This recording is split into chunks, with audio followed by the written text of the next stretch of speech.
धनुष तो हमें तोड़ना था और ये तो छोटा पहली कमाल कर दे रहा है, पहली धनुष तोड़ने पहुंच गया।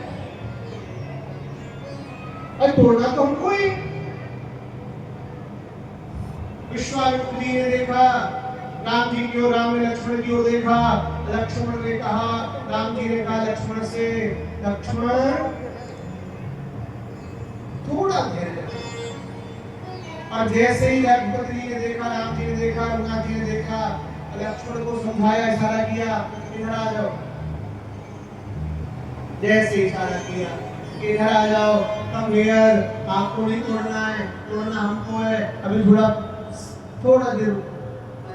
लक्ष्मण जी आए, आकर के लक्ष्मण जी, प्रभु क्षमा करना, आप अगर आज्ञा देते तो आज धनुष खंड खंड कर देता। आपकी आज्ञा नहीं इसलिए रह गया, वरना धनुष के खंड खंड कर दूंगा। आप आज्ञा दीजिए, तो ऐसे एक आगे में खंड खंड कर दूंगा, बात कर दीजिए मुझे। महाराज लक्ष्मण ने समझाया, लेकिन लक्ष्मण ने इशारा किया, राम जी ने भी कहा देखो सूर्य उदय होता है, तो सूर्य उदय होने से पहले आपने देखा होगा पहले लाल लाल लालिमा हो जाती है, लालिमा होती है सूर्य से पहले।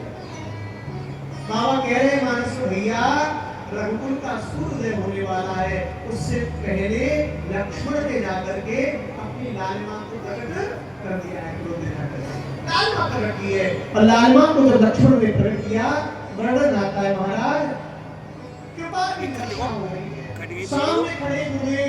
देखिए इस प्रसंग को बड़े ध्यान से सुनिएगा। जैसे ही देखा लखन की ओर, लखन को इशारा किया, लखन आए, और जैसे ही लखन आए, महाराज गुरुदेव बैठे थे, गुरुदेव विश्वामित्र ने और राम से हाथ जोड़ करके क्या कहा, उठो राम भंजन भव चापा, और मैं करूं तात जनक परे। उठो राम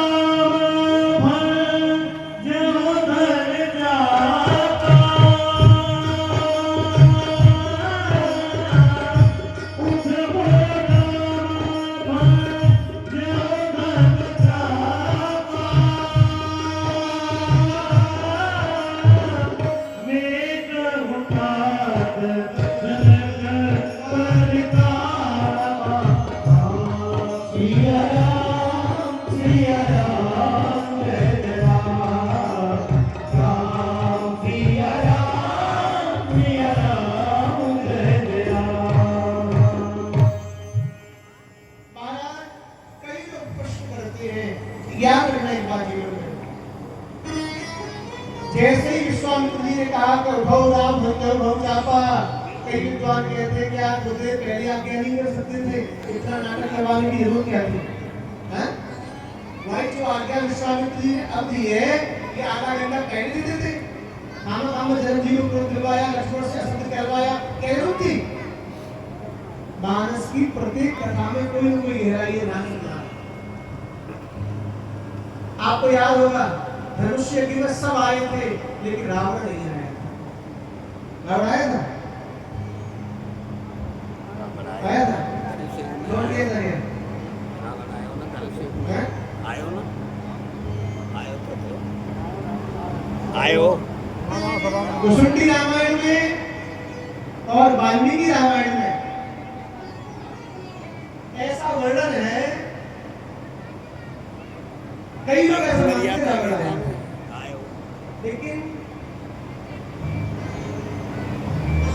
कुसुंडी रामायण में भगवान कृष्ण जी कहते हैं उत्तरखंड में कि रावण ने विचार किया कि पिक्चर जब बनती है तो पिक्चर में हीरो की एंट्री कब होती है?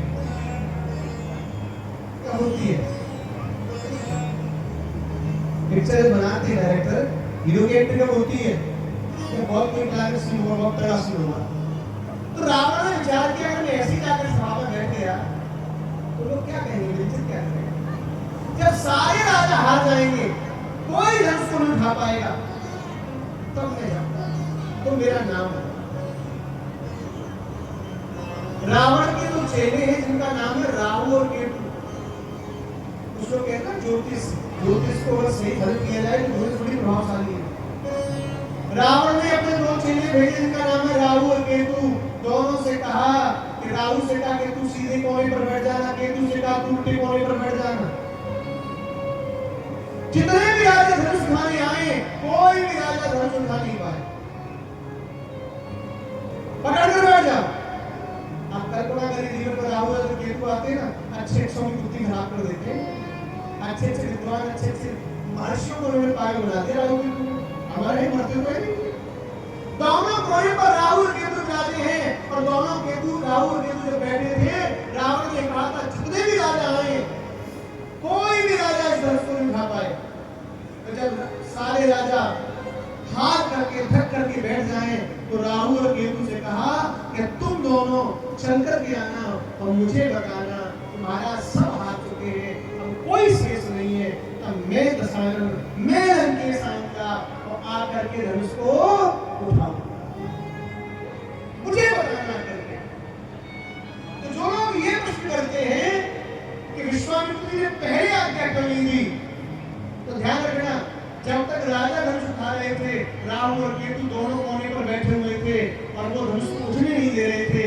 लेकिन जब सारे राजा हार मान चुके थे, दो बच्चे रह गए राजकुमार छोटे छोटे, राहु केतु ने सोचा कि बड़े बड़े राजा नहीं उठा पाए, तो ये तो बच्चे क्या उठाएंगे धनुष को? इतने बड़े बड़े योद्धा नहीं उठा पा रहे हैं, बच्चे क्या उठाएंगे? राजा जब हार कर बैठ गए, तब मन में आया चलो हम स्वामी को आज्ञा दे करके आते हैं। और जैसे स्वामी को आज्ञा देने के लिए राहु और केतु धनुष से उठे और गए लंकेश को आज्ञा देने के लिए, गुरुदेव तो देख रहे थे, सब जानते हैं, महाराज विद्वान है, समझते हैं, गुरुदेव समझ रहे कि अब समय सही है, राहु केतु जा चुके हैं और आज्ञा दे दी, उठो राम अंजऊ भव चापा उमेट उताप जनक परितापा।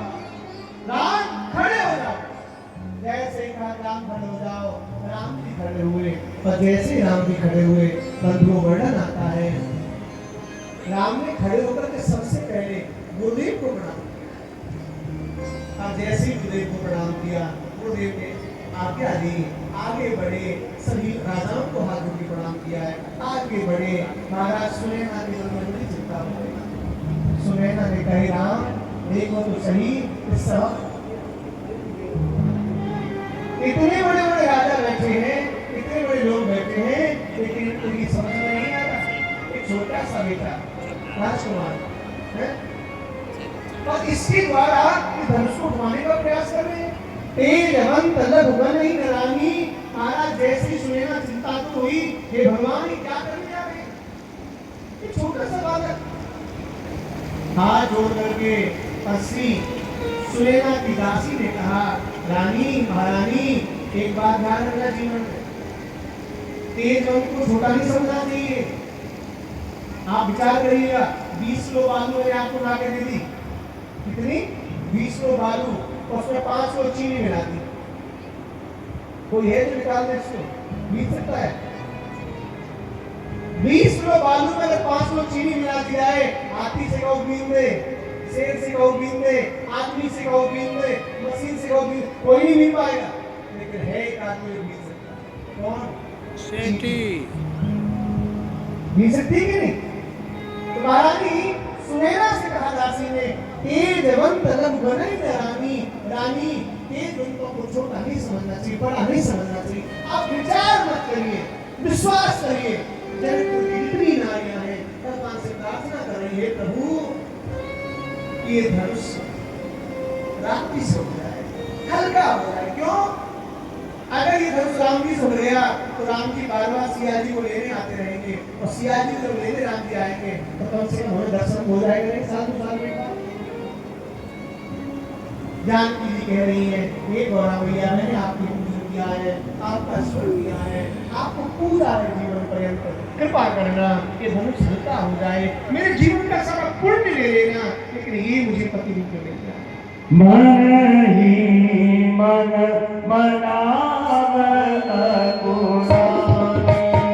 मन ही मन मनाव अगुणानी, मन ही मन मनाव अगुणानी, ओम सच महेश भवानी।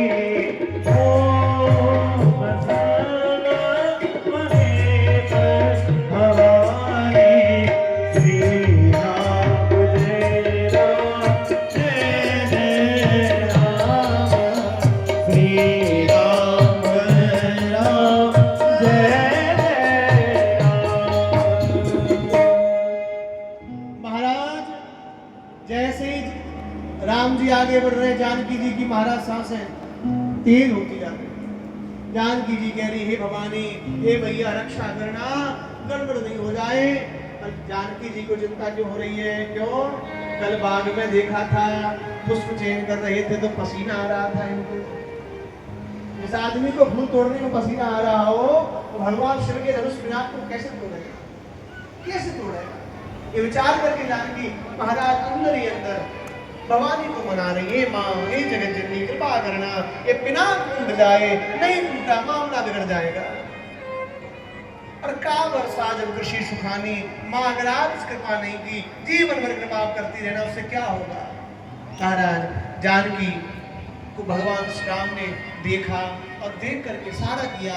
जानकी एक क्षण के लिए, केवल एक क्षण के लिए आप मौन हो जाए, बाकी काम सब मैं करूंगा।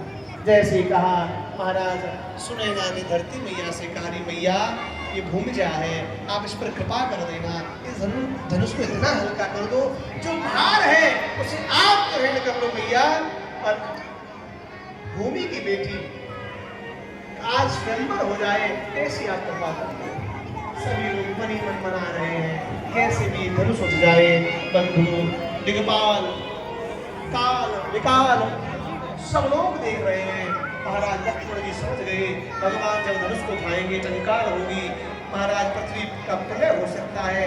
लक्ष्मण ने सीधा पैर लेकर के जोर से पृथ्वी पर जमा दिया, और जमा करके विकराल काल विकाल सबको आज्ञा दे दी, कोई भी दिग्पाल धरती को, सभी दिग्पाल धरती को अपने जबड़ों में कस करके पकड़ लें, ये धरती हिल नहीं पाए। भगवान धनुष जब तोड़ेंगे, धरती तनिक भी हिलने नहीं पाए, ऐसी आज्ञा दी। पर जैसे लक्ष्मण ने आज्ञा दी, बाबा वर्णन करते हैं, आज तो घोड़ा संग लिया है। बाबा को आज्ञा दी कि ऐसी कृपा करना कि ये पृथ्वी सब लोग अपनी पलकों को पकड़ करके बैठे हैं कि अब कौन सी घटना घटने वाली है। बाबा वर्णन करते हैं इसमें, प्रेमादास प्रसाद जी आगे बढ़ने वाले हैं।